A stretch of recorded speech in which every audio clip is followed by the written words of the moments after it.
मेरे प्रिय देशवासियों, आज हमारा भारत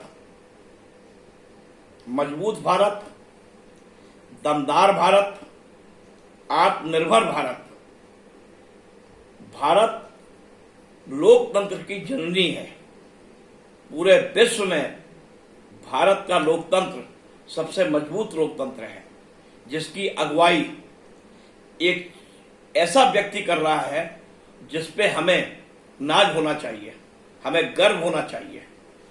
यूनाइटेड संयुक्त राष्ट्र संघ के 76वें बैठक में अभी अभी प्रधानमंत्री नरेंद्र मोदी का 22 मिनट का भाषण समाप्त हुआ है।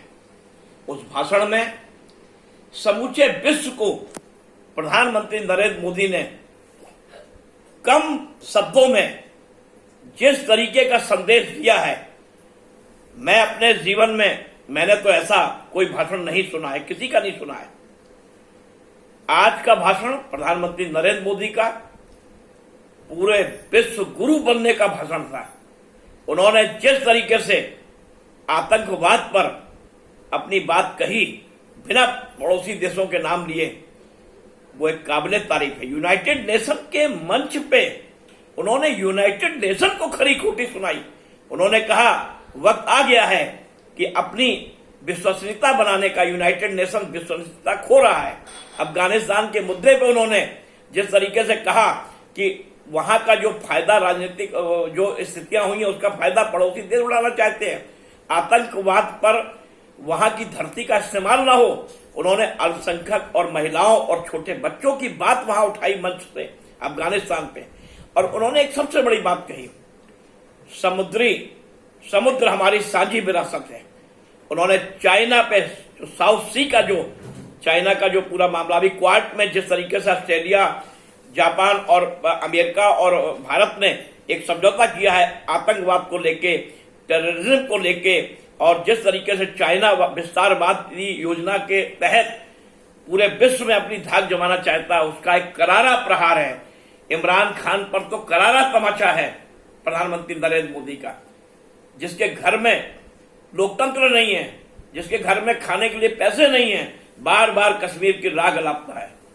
कश्मीर के जो राग अलापा था ना, उस पर जवाब तो हमारी वो लड़की ने दे दिया था, स्नेहा दुबे ने, यूनाइटेड नेशन के उसी कार्यक्रम में।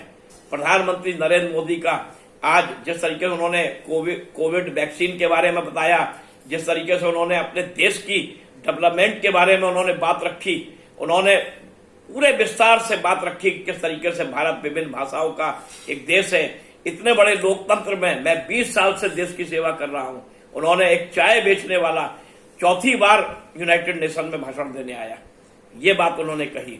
तो इस जो प्रारंभिक भाषण था वो देश के लिए, देश के अंदरूनी विकास के लिए भाषण था, और उसके बाद उनके तेवर जिस तरह बदलते गए और वो देखने लायक थे कि उन्होंने आतंकवाद के मुद्दे पर जिस तरीके से पाकिस्तान और चीन को खरी खोटी सुनाई।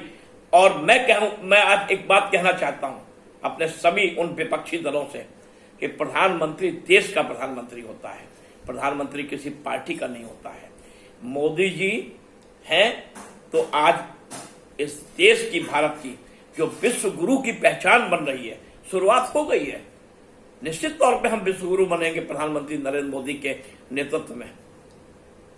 और उन्होंने आतंकवाद के मुद्दे को जिस तरह उठाया एक यूनाइटेड नेशन के मंच से, और यूनाइटेड नेशन को जिस तरह उन्होंने कहा कि अभी भी वक्त है, आप भी सुधार कीजिए अपने आप में, क्योंकि अभी अफगानिस्तान के मुद्दे पे कई बातें, कई चीजें नरम देखी गई। और उन्होंने बताया कि किस तरीके से चीन विस्तारवादी उसमें दौड़ में विश्व के लिए एक खतरा बनता जा रहा है, आतंकवाद विश्व के लिए खतरा बनता जा रहा है।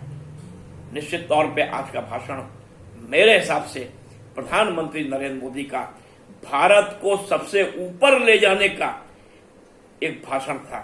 उन्होंने थोड़े से 22 मिनट के भाषण में सारी बातें कह दी हैं। पूरे विश्व को भारत की तरफ देखना चाहिए कि भारत का एक प्रधानमंत्री नरेंद्र मोदी, जो एक स्टेशन पे चाय बेचते थे, आज वो यूनाइटेड नेशन में किस अंदाज में उन्होंने आतंकवाद के मुद्दे से लेकर सारे मुद्दों पे विश्व के बड़े बड़े देशों को एक्सपोज कर दिया। मैं ये कहूंगा एक ऐसा संदेश दिया उन्होंने।